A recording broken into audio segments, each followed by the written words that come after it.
Home minister Amit Shah साहब जम्मू के 2 रोज़ा दौरे के ऊपर आज जम्मू पहुंच रहे हैं और इस दौरे के दौरान वो यूनिफाइड एरिया कमांड की मीटिंग, हाई लेवल की सिक्योरिटी मीटिंग्स का जायजा लेंगे।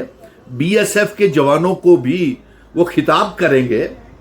इस मौके के ऊपर हमारी ये मांग रहेगी कि जम्मू कश्मीर की चुनी हुई सरकार के मुख्यमंत्री उमर अब्दुल्ला साहब को भी इनवाइट किया जाए उस यूनिफाइड एरिया कमांड की मीटिंग्स में, सिक्योरिटी मीटिंग्स में, क्योंकि आखिर वो भी जम्मू कश्मीर की चुनी हुई सरकार भी अवाम की चुनी हुई सरकार है और इनके मिनिस्टर्स, एमएलएस जो हैं वो लोगों की नुमाइंदगी करते हैं।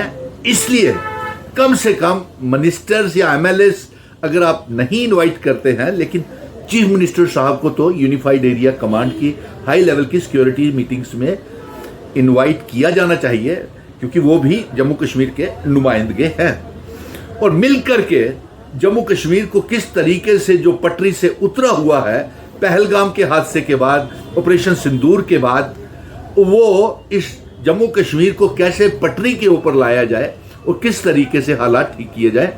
इसलिए उम्मीद करते हैं कि होम मिनिस्टर अमित शाह साहब हाई लेवल की सिक्योरिटी मीटिंग्स जो एलजीज कमांडर्स के साथ होंगी उसमें उमर अब्दुल्ला साहब को जरूर बुलाएंगे। अब उसके बाद दूसरी ओर आते हैं कि जो मॉक ड्रिल का कल ऐलान किया गया था और फिर उसके बाद वो कैंसिल हो गई, पोस्टपोन कर दी गई। बराए मेहरबानी ये मॉक ड्रिल्स की ऊपर सियासत मत कीजिए, क्योंकि जब मॉक ड्रिल का ऐलान करते हैं तो लोगों में एक दहशत चली जाती है। तमाम रियासतों में दहशत का माहौल, खौफ का माहौल बन गया और आम आदमी ये सोचता है कि शायद फिर से जंग शुरू हो रही है।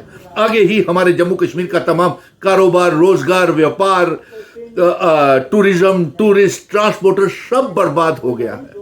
इसलिए गुजारिश है होम मिनिस्टर साहब कि आप ऐसे जब तक कोई फैसला नहीं हो जाता तब तक ये मॉक ड्रिल्स के ऐलान मत किया कीजिए। हमारे जम्मू कश्मीर की आवाम कल से बेहद खौफ ज़दा थी कि शायद फिर से जंग का ऐलान हो रहा है और आप आए हैं, तो हम आपसे ये गुजारिश करेंगे कि एक तो जम्मू कश्मीर को फिर से पटरी के ऊपर लाने के लिए हमारी रियासत के दर्जे का ऐलान करें।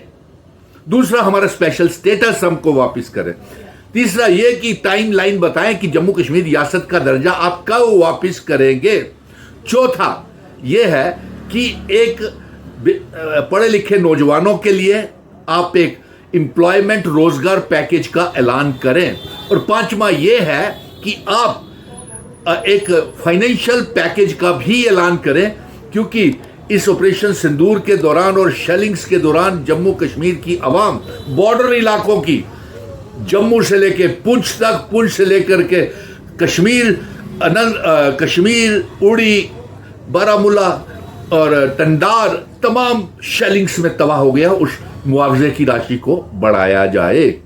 और एक और अहम मांग जो हम कर रहे हैं कि आए हुए हैं सुरक्षा बलों को हिदायत जारी करें कि पीओके, गिलगित बल्टिस्तान जो जम्मू कश्मीर रियासत का हिस्सा है उसे आज़ाद करवाया जाए और जम्मू कश्मीर रियासत का हिस्सा बनाया जाए।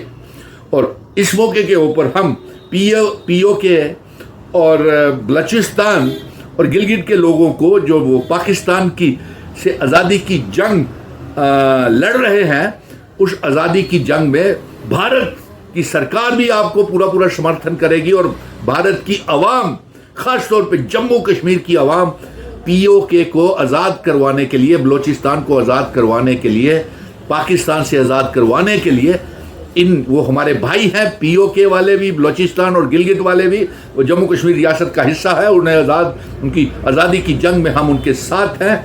लेकिन एक अहम जो शाह साहब, होम मिनिस्टर साहब, आपसे ये गुजारिश करनी थी कि जम्मू कश्मीर इस समय बड़े मुश्किल दौर से गुजर रहा है। हमारा दरबार मूव शुरू करें। हमारे व्यापारियों की दुकानें तोड़ी जा रही हैं और साथ में हम ये भी करेंगे कि हमारा कारोबार सारा ठप हो गया है।